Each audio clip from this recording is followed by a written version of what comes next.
যেই আমার মূল প্রশ্নটা ছিল যে, কোন পরিস্থিতিতে ৭৫ এর ১৫ই আগস্ট হলো? হুম।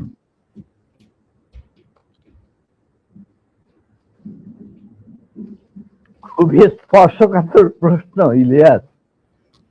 নিজের বাদ্য নিজে বাজানো অনেক সময় ঠিক হয় না, কিন্তু তুমি যখন প্রশ্ন করেই বসলে তখন স্যার, একটা ভাবে স্যার, ছোট্ট স্যার, জবাব দেবো। স্যার এই এই আমার ইউটিউব চ্যানেলে আমি আজকে প্রায় ৫ বছর হলো ভিডিও লাইভ করি, প্যাকেজ দেই। সো ফার আই রিমেম্বার আমার সবচেয়ে বেশি একসাথে ভিউয়ার ছিল সম্ভবত ২০ বা ২৫,০০০। আমি মাত্র খেয়াল করলাম এই মুহূর্তে ১,৭০,০০০ মানুষ এট এ টাইমে ওয়াচিং আওয়ার ভিডিওস। এটা তো এই তোমার, the credit goes to you. No, credit goes to you, man. It goes to you. Well, মানে I'm just মানে well, যা কিছু হয় আল্লাহর ইচ্ছায় হয়। আমি একজন আমি না, আমি এইজন্যই বললাম যে আপনার নিজের ঢোল আপনি যেটা মানে বাজানোর কথা বলছেন, আপনি তো বাজান নাই, ৫০ বছর চুপ ছিলেন।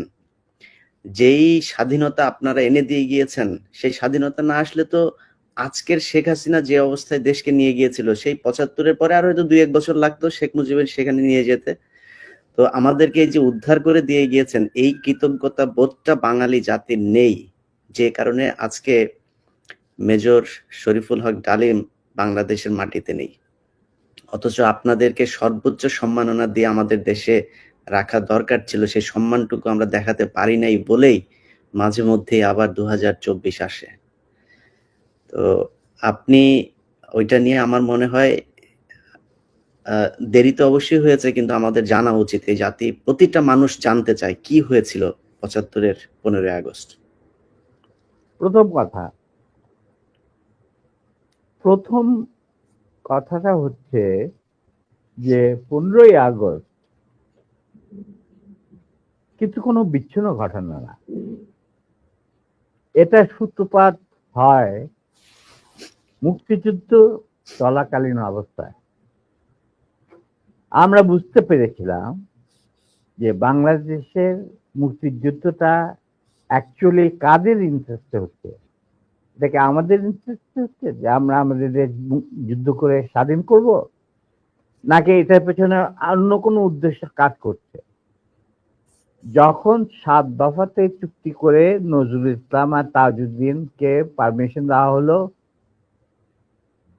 To establish provisional government in Calcutta, এই 7টা ক্লজ পড়ে সাইন করার পর, দস্তখত করার পরে নজরুল ইসলাম সাহেব ফিট হয়ে পড়ে গিয়েছিলেন যে এটা তো একদম একটা দাস খত যে আমরা ক্রমান্বয়ে ভারতের একটা করদ রাজ্য, তারপরে একটা অঙ্গরাজ্য হিসেবে অঙ্গরাজ্যে পরিণত হবে বাংলাদেশ, হবু বাংলাদেশ। আর ওই joint declaration between Usmani and general Manekshaw joint command establish করার পর কথা ছিল যে general Usmani on behalf of Bangladesh government will invite General Manekshaw to come and be present as an auxiliary force commander, সহায়ক শক্তির কমান্ডিং চিফ হিসাবে in the surrender ceremony, but the instrument will be signed by the Mukti Fauj commander in chief, who was General Usmani, Colonel Usmani. কিন্তু সেটা হতে দেওয়া হলো না। 16ই ডিসেম্বরে যে সারেন্ডার সেরেমনি হলো রেস করতে, সেখানে পরিষ্কার বাংলাদেশের জনগণ দেখতে পেল যে পাকিস্তান আর্মি সারেন্ডার করছে ভারতীয় সেনাবাহিনীর কাছে, এবং সেখানে সাইন করছেন আরোরা ভারতীয় বাহিনীর পক্ষে, আর ওদিকে নিয়াজি পাকিস্তানি আর্মির পক্ষে। সেখানে মুক্তিযোদ্ধারা কোথায়? আমরা পরে থাকলাম ঝাড়ুদার হিসাবে ইন্ডিয়ান আর্মির রাস্তা পরিষ্কার করে দেওয়ার কাজে, বনে বাজারে। আমাদের কি কোনো শহরগঞ্জে ঢোকার পারমিশন দিল না মুজিব সরকার, মানে তাজউদ্দিনের সরকার, আওয়ামী লীগ সরকার। সেই অবস্থায় কি প্রমাণিত, এটা এই এই ঘটনায় কি প্রমাণিত হলো? ইন্ডিয়া প্রমাণ করলো বিশ্বে, সারা বিশ্বে, যে বাংলাদেশের জনগণ নিজেরা যুদ্ধ করে দেশ স্বাধীন করেনি। বাংলাদেশ নামক একটি রাষ্ট্র প্রিমেচুরলি জন্ম দেওয়া হয়েছে as an outcome of Indo-Pakistan war, যেখানে ইন্ডিয়া জিতেছে। এইটা হলো ইতিহাসের শুরু।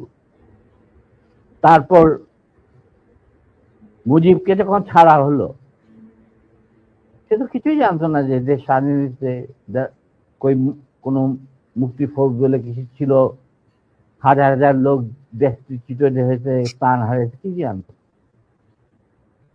সে তাকে যখন ছেড়ে দেওয়া হলো, তখন ইন্দিরা গান্ধী তাকে পাকিস্তানে ফোন করে বলল যে, ফোন করলো মুজিব, ফোন করে বলল যে আমি দেশে ফিরে যাচ্ছি। তখন ইন্দিরা গান্ধী যাওয়ার আগে আপনার সাথে দেখা করে আমি আপনাকে কৃতজ্ঞতা জানতে চাই। তো তখন ইন্দিরা গান্ধী বলল, কৃতজ্ঞতা তো জানাবেন, আপনি ফোন না করলে আমি আপনাকে ফোন করতাম, আপনাকে ঢাকায় সরাসরি আপনি যাবেন না, আপনি নয়াদিল্লি হয়ে যেতে হবে। মুজিব সেটাই করলেন, তিনি চলে গেলেন নয়াদিল্লি, লন্ডন হয়ে। সেখানে কি হলো, যে 7 দফা চুক্তিতে সাইন করার পর প্রবাসী সরকার গঠন করেছিল তাজউদ্দিন আর নজরুল ইসলাম, সেই আওয়ামী লীগ বাংলাদেশে ক্ষমতা গ্রহণ করলো সারেন্ডারের পর। ওই 7 দফা ভিত্তিতে, এবং সেই 7 দফাতে মুজিব স্বাক্ষর দেওয়ার পর ফিরে গিয়ে তিনি ক্ষমতা নিজে হাতে নিয়ে নিলেন। তাজউদ্দিনকে বলল, তাজউদ্দিন তুমি প্রাইম মিনিস্টার থাকবা না, আমি হব প্রাইম মিনিস্টার। তারপর কি হলো, কোনো নির্বাচন নাই, কিছু নাই। ওই 70-এর নির্বাচনের সুবাদে তারা ইন্ডিয়ার 4 স্তম্ভ ডুপ্লিকেট বাংলাদেশে ইম্পোর্ট করে তার উপরে একটা সংগঠন বানানো, হুবহু এক। শুধু তাই না, রবীন্দ্রনাথ ঠাকুর, যাকে নিয়ে আমরা নাচানাচি করি এবং অনেকের মানে ভাসে যায়, আপ্লুত হয়ে যায় আবেগে, এই রবীন্দ্রনাথ ঠাকুর একজন ইন্ডিয়ান নাগরিক এবং ইন্ডিয়ার জাতীয় সঙ্গীতের রচয়িতা।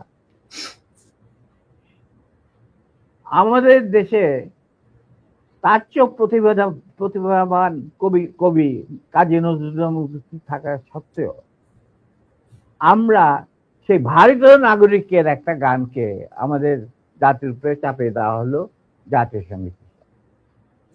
পৃথিবীর ইতিহাসে এমন কোন নজির আর দ্বিতীয়টা আছে বলে আমি মনে করি না। কেন কোন বাংলাদেশে যদি নজরুল ইসলামকে আমরা জাতীয় কবি আখ্যা দিয়ে থাকি, তাহলে নজরুল ইসলামের গান কেন হলো না? বা অন্য কারো গান হতে পারতো জাতীয় সঙ্গীত।